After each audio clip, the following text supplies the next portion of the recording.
En Doñana se situaba una de las dos poblaciones que quedaban del lince ibérico en el mundo, porque el mundo para el lince ibérico es la península, y de la península lo que quedaba de lince después de la reducción de poblaciones y territorios era un núcleo aquí en Doñana y otro núcleo en Andújar, en Sierra Morena.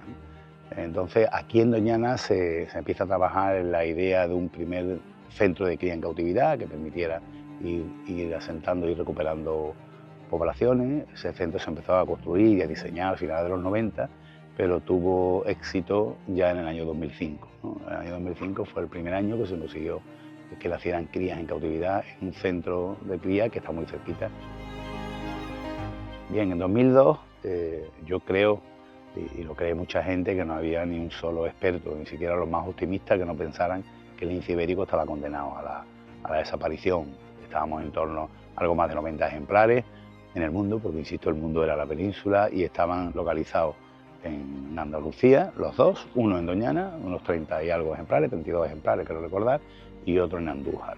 O sea, el lince estaba tan reducido en sus poblaciones que había un empobrecimiento genético atroz, ¿no? Si además de ese empobrecimiento genético no hay comunicación entre las pocas poblaciones, el asunto suele ir a peor, ¿no? Entonces, esa conexión de los territorios y esa movilidad de los linces también facilita que al menos no haya un empeoramiento genético. Fuimos pasando de aquellos 90 y pocos ejemplares a 200, a 500, 600, 700, estando en las últimas referencias por encima de los 2000, número muy relevante. Menos mal, nadie acertó en las previsiones de la condena de la especie.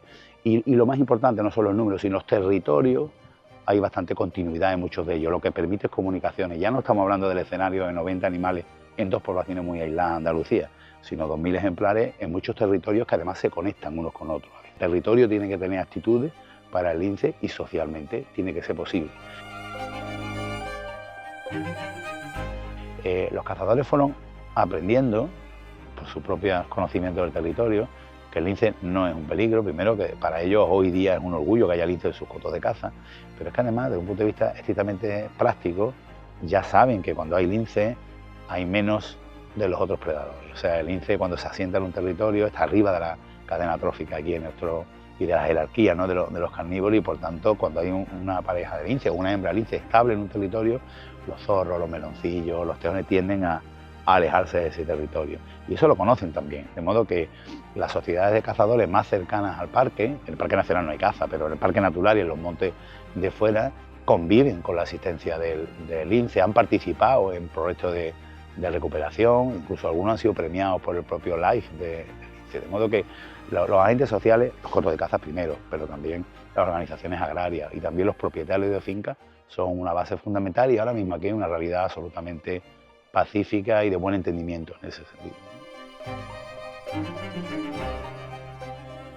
En el caso del lince es un poco absurdo. O sea, yo primero creo que como sociedad deberíamos estar orgullosos de que el felino más amenazado del mundo, que lo era hasta hace muy poco, pasara de peligro crítico a peligro y ahora vaya a pasar vulnerable, con lo que quiere decir que hemos conseguido que no se pierda un bien, un patrimonio genético y de nuestra biodiversidad y de nuestra cultura enorme, ¿no? Yo creo que eso ya tenía que ser suficiente como motivo, pero es que además no tiene muchos efectos secundarios. O sea, pensando en la clave social, ¿no?, en la clave económica o en la clave de caza, no es un animal que genere problemas. O sea, los mayores problemas, para que tengáis una idea de lo minúsculo, es que haya matado alguna gallina de algún gallinero en Sierra Morena. ¿Me explico? La gente tiene que conocer el animal, tiene que conocer el lince, y tiene que ilusionarse con ese proyecto, y tiene que saber que el lince no le genera problemas prácticamente ninguno, y sin embargo supone un orgullo para ese territorio. Por tanto, yo creo que esas son las claves: